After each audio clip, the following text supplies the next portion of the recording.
կարելի է այնակնկալ են կադրաստել ձեզ համար, ուրեմն ժողովուրդ կար ժամանակ, երբ որ ես շատ մեծ հուսահատության մեջ էի, ասում եմ Աստված ջանիս ինչ ա կատարվում,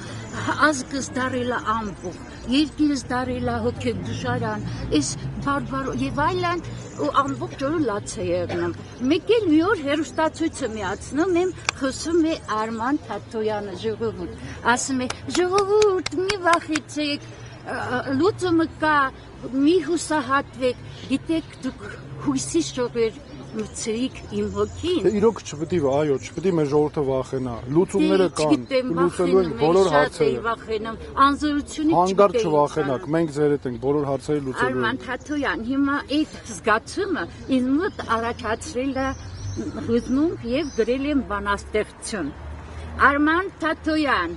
ասպետ քաջարի, պայքարի զինվոր, իմաստուն բարի, հույսերով ես լցրել մեր սրտերը հուսահատ, հավատքով ես լցրել օրերն ապագայի, կկամրջվեն ու կծիածանվեն թևերդ միասնության, կկայծակեն ու կծնվեն նորանոր հերոսներ, գիտեմ, կփրկեք երկիրը մեր հինավուրց,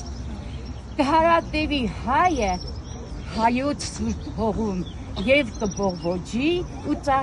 կծաղկի Հայաստանս նորից։ Եկեք ընտրենք այս յուրահատուկ քաղաքական գործին, այս յուրահատուկ վարչապետի թեկնածուին, թող նա դառնա նաեւ հետագայում